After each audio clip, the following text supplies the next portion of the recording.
यह कहानी एक ऐसे लड़के की है जो दो दुनियाओं के बीच बड़ा हुआ। एक दुनिया जिसमें शिक्षा, नौकरी और स्थिरता थी, और दूसरी जिसमें जोखिम, व्यापार और स्वतंत्रता थी। उस लड़के का नाम था रॉबर्ट, और उसके जीवन में दो पिता थे। पहले थे उसके अपने जन्मदाता, एक पढ़े लिखे सम्माननीय शिक्षक जो समाज में एक उच्च पद पर थे। वे हमेशा कहते, अच्छी पढ़ाई करो बेटा, एक अच्छी नौकरी मिलेगी, जिंदगी बन जाएगी। रॉबर्ट उन्हें प्यार करता था, लेकिन एक बात उसे हमेशा परेशान करती थी। इतनी पढ़ाई और मेहनत के बावजूद वे कभी आर्थिक रूप से स्वतंत्र नहीं हो पाए। दूसरे थे उसके बचपन के दोस्त माइक के पिता। वे ज्यादा पढ़े लिखे नहीं थे, लेकिन बहुत अमीर और तेज दिमाग वाले थे। वे अक्सर चुपचाप बैठकर बड़े बड़े फैसले लिया करते, और उनके पास पैसे की नदियां बहती थीं। रॉबर्ट उन्हें अपना रिच डैड मानने लगा। जब उसने उनसे पूछा कि वो अमीर कैसे बने, तो रिच डैड मुस्कुराए और बोले, अगर तुम सीखने के लिए तैयार हो तो मैं तुम्हें अमीर बनना सिखा सकता हूं, लेकिन ये स्कूल जैसा आसान नहीं होगा। यहीं से रॉबर्ट की असली शिक्षा शुरू हुई। पहले ही हफ्ते रिच डैड ने रॉबर्ट और माइक को अपने स्टोर में काम पर लगा दिया, बिना तनख्वाह के। कई दिन बीत गए, लड़कों ने मेहनत की, लेकिन पैसा नहीं मिला। रॉबर्ट परेशान हुआ और बोला, हमसे काम तो गुलामों जैसा करवा रहे हो और पैसा कुछ नहीं दे रहे। रिच डैड ने तब गहरी बात कही, यही फर्क है बेटा, ज्यादातर लोग बिना सोचे पैसे के पीछे भागते हैं और सारी जिंदगी गुलाम बने रहते हैं। लेकिन अगर तुम समझ गए कि पैसा तुम्हारा गुलाम कैसे बने, तो तुम्हें कभी नौकरी की जरूरत नहीं पड़ेगी। उस दिन रॉबर्ट ने एक नया नजरिया अपनाया। अब वो पैसे के पीछे नहीं भागता, वो समझने लगा कि पैसा कैसे काम करता है। रिच डैड ने सिखाया कि स्कूल हमें गणित, विज्ञान और इतिहास तो सिखाता है, लेकिन पैसे के बारे में कुछ नहीं बताता। इसलिए हम बड़ी डिग्री लेकर भी कर्ज में डूबे रहते हैं। उन्होंने एक सरल पर गहरा सिद्धांत बताया, जो चीज तुम्हारी जेब में पैसा डालती है वो एसेट्स है, और जो पैसा निकालती है वो लायबिलिटी।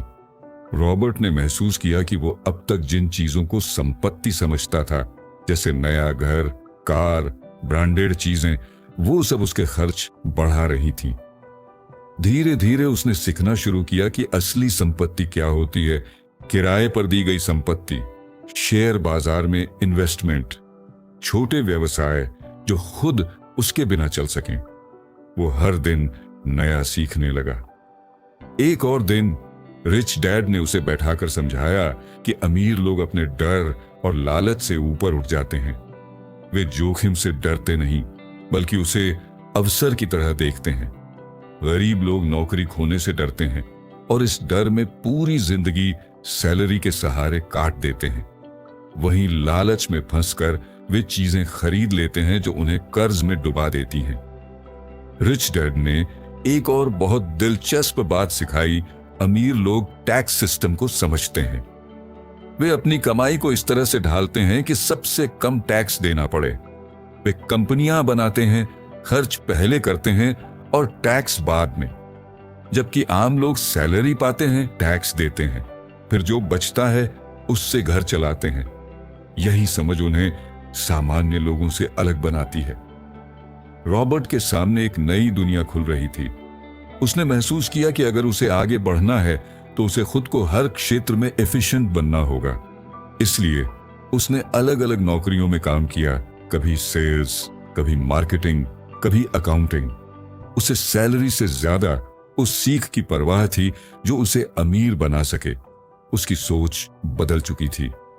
अब वो अपने पैसों को काम पर लगाना चाहता था। अपनी पहली प्रॉपर्टी खरीदी, एक छोटा घर जिसे उसने किराए पर दे दिया। वो जान चुका था कि हर संपत्ति उसे धीरे धीरे इंडिपेंडेंट बना रही है। टाइम बीतता गया और रॉबर्ट अपने रिच डैड की शिक्षाओं के सहारे एक सफल इन्वेस्टर एंड ऑथर बन गया। उसने पूरी दुनिया में लाखों लोगों को सिखाया कि पैसा कमाना नहीं, पैसे की समझ जरूरी है।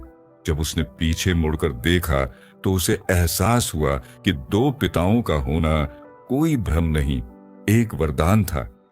एक पिता ने उसे बताया कि आम लोग कैसे सोचते हैं और दूसरे ने उसे बताया कि अमीर लोग कैसे सोचते हैं। उसके जीवन का सबसे बड़ा लेसन यही था, अगर तुम खुद को बदल सकते हो तो तुम्हारी आर्थिक स्थिति भी बदल सकती है। और शायद यही बात आज हमें भी सीखनी चाहिए। उम्मीद करता हूं कि आपको कहानी पसंद आई होगी। मैं बुक क्लैरिटी से हूं और मिलता हूं आपको अगली इंस्पायरिंग कहानी के साथ।